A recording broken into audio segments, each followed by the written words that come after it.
আসসালামু আলাইকুম রহমতুল্লাহি ওবরকাতুহু।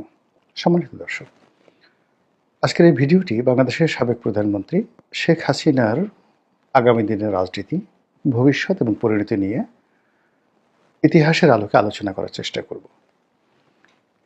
আপনারা জানেন যে মানুষের যে ভাগ্য, এটির চারটি পরিণতি চারটি ডাইমেনশনে হয়ে থাকে, চতুষ্কোণে হয়ে থাকে।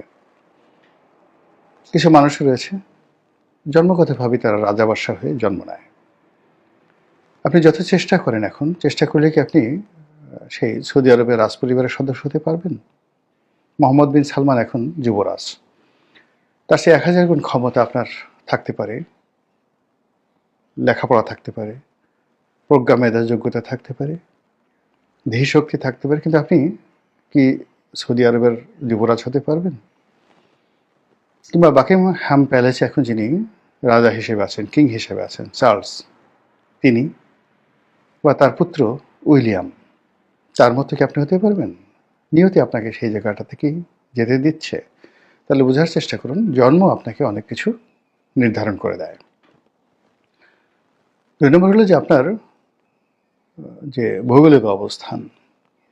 আপনার জন্ম যদি ইউরোপে হয়, আমেরিকাতে হয়, আপনার জন্ম যদি জাপানে হয়, আপনার জন্ম যদি বাংলাদেশে হয়, উগান্ডাতে হয়, বুগান্ডাতে হয়, তাহলে আপনার সেই ভূখণ্ডগত কারণে, ভূমির কারণে, জলবায়ু আবহাওয়ার কারণে, প্রকৃতি এবং পরিবেশের কারণে আপনি যা কিছু অর্জন করেছেন, আপনার শরীর, গায়ের রং, চিন্তা চেতনা, সব কিছু, এটা মৃত্যু পর্যন্ত আপনাকে ওই বৃত্তের বাইরে বেরোতে দেবে না।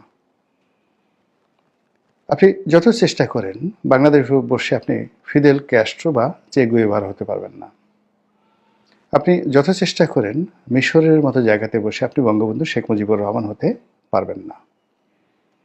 আমাদের দেশে এখানে যেভাবে রঘু ডাকাত রয়েছে, এই রঘু ডাকাতের সঙ্গে আপনি জেমস বন্ডের কখনোই তুলনা করতে পারবেন না। আবার পাক ভারত উপমহাদেশে, বাংলাদেশে আপনি কোনোদিন একজন জেমস বন্ডকে বানাতে পারবেন না। এখানে জেমস বন্ড নামক কোনো চরিত্রকে যদি পুরনো ঢাকাতে ছেড়ে দেওয়া হয়, 1 ঘন্টার মধ্যে পুরনো ঢাকার পরাটা, বিরিয়ানি, এগুলো খেয়ে পেট খারাপ হয়ে মরে যাবে, সঙ্গে সঙ্গে জেমস বন্ড মরে যাবে।